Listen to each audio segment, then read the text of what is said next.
नमस्कार, मैं प्रद्युमन जोशीला।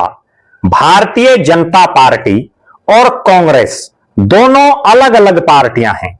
जी हां, दोनों की नीति अलग अलग है, दोनों का काम करने का सिस्टम अलग अलग है, दोनों में अनुशासन का पैरामीटर अलग अलग है। लेकिन जो नेता यह समझ बैठे कि बीजेपी भी कांग्रेस जैसी ही है या कांग्रेस भी बीजेपी जैसी है, वो मार खा जाते हैं राजनीतिक तौर पर। ऐसा ही हरियाणा प्रदेश के एक नेता के साथ बना। नेता भी कोई छोटा मोटा नहीं, जिनके पिता प्रदेश के मुख्यमंत्री रहे हों, देश की राजनीति में बड़ा रोल रहा हो और पुराने कांग्रेसी रहे हों। लेकिन बीजेपी में आने के बाद सारा खेल पलट गया।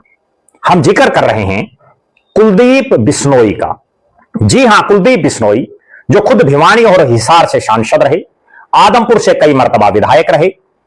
उनके पिता चौधरी भजनलाल हरियाणा प्रदेश के वर्षों तक मुख्यमंत्री, सांसद, विधायक, केंद्र में मंत्री, अलग अलग पदों पर रहे।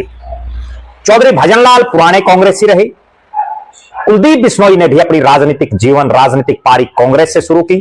कांग्रेस ने उनको सांसद भी बनाया, विधायक भी बनाया।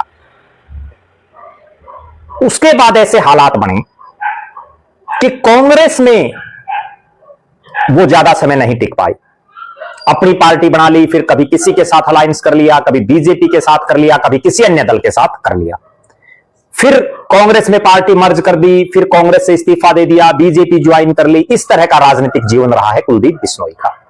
लेकिन एक बहुत बड़ी गलती कुलदीप बिश्नोई ये कर रहे हैं कि वो आज जिस बीजेपी में है उसको भी क्या वो कांग्रेस ही समझ रहे हैं। क्यों कह रहा हूं मैं ये?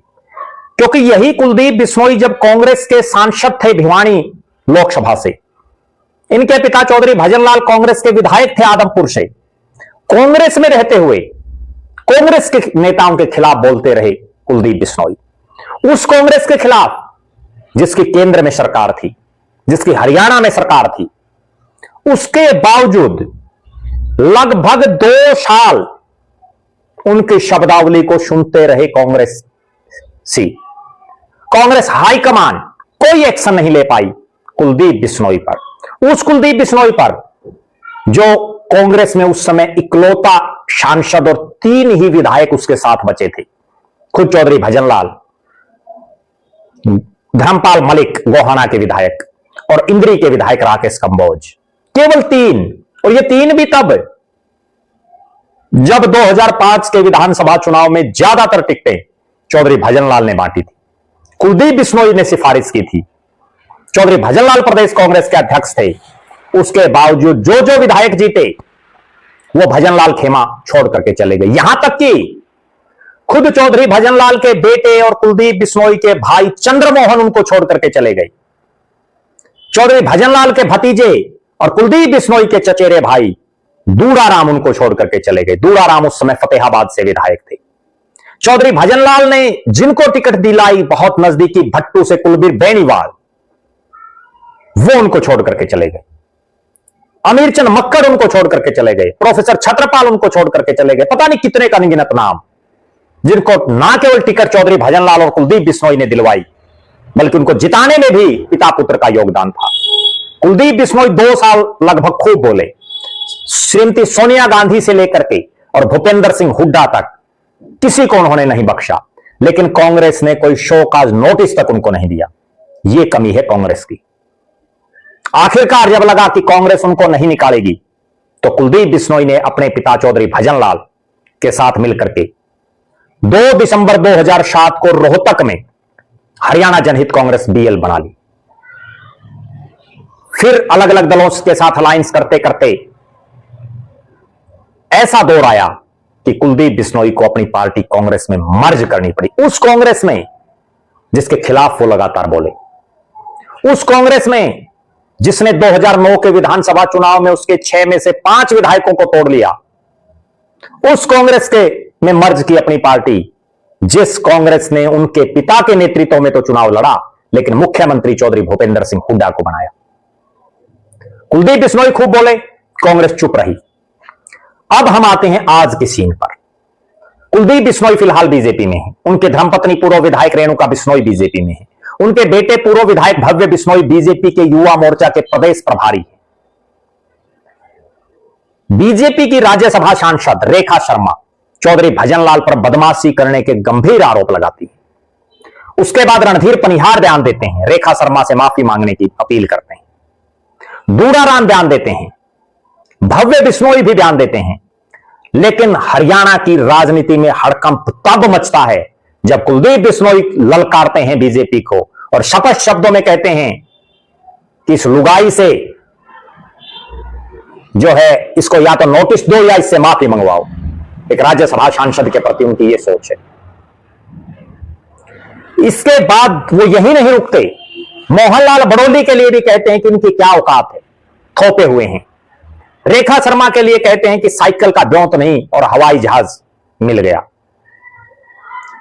लेकिन कुलदीप बिश्नोई ये भूल गए कि वो अब कांग्रेस में नहीं है, वो बीजेपी में है। और बीजेपी बड़े से बड़ा नेता हो उसको भी नोटिस दे देती है। अनिल विज से बड़े नेता नहीं है कुलदीप बिश्नोई। जब अनिल विज ने प्रदेश के मुख्यमंत्री को लेकर के बयान दिया कि वो उड़न खटोलों में रहता है, सड़कों पर जो है नहीं घूमता, प्रदेश की जनता के बीच में नहीं रहता, प्रदेश अध्यक्ष मोहनलाल बड़ौली को लेकर के उन्होंने स्पष्ट कहा कि वो महिलाओं की मीटिंग कैसे ले सकता है, कैसा शख्स। जैसे ही ये बात आई उन्होंने कहा कि मोहनलाल बड़ौली को हटा देना चाहिए या वो इस्तीफा दे दें। मोहनलाल बड़ौली ने उनको एक नोटिस दिया और नोटिस के बाद आज तक भीगी बिल्ली की तरह, जैसे एक भीगी बिल्ली होती है उस तरह की चुप्पी साधे हुए हैं मंत्री महोदय। अब चूं भी नहीं कर रहे। मुख्यमंत्री तो आज भी उड़न खटोलों में ही घूम रहे हैं। अब जब कुलदीप बिश्नोई ने यह बयान दिया उसके बाद प्रदेश अध्यक्ष मोहनलाल बड़ौली ने दो टूक शब्दों में कहा कि पार्टी उनको नोटिस देगी और जैसा बाप हो वैसा बेटा जरूरी नहीं है। यह स्पष्ट तौर पर दिखा रहा है कि बीजेपी उन पर कड़ी कार्रवाई करेगी। पहले उनको नोटिस देंगे, अगर उन्होंने नोटिस का जवाब नहीं दिया तो बीजेपी उन पर कार्रवाई करेगी। कार्रवाई का मतलब यही है कि पार्टी उनको निकालेगी। अगर उन्होंने नोटिस का जवाब दे दिया और जवाब से पार्टी संतुष्ट नहीं हुई तो भी उन पर कार्रवाई होगी। तो क्या कुलदीप बिश्नोई को बीजेपी निकालेगी अपनी पार्टी से या कुलदीप बिश्नोई खुद छोड़ जाएंगे बीजेपी? यह सबसे बड़ा सवाल है। एक और बहुत बड़ा सवाल है, क्या चौधरी भजनलाल परिवार की, क्या कुलदीप बिश्नोई परिवार की राजनीति का दी एंड होने जा रहा है? क्या खत्म होने जा रही है कुलदीप बिश्नोई की राजनीति? यह भी अपने आप में एक बहुत बड़ा सवाल है। क्यों?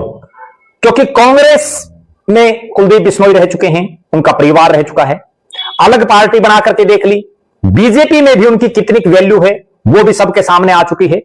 उस लिहाज से ऐसा लग रहा है कि अब बहुत कम दिनों के मेहमान बीजेपी में दिखाई दे रहे हैं कुलदीप बिश्नोई।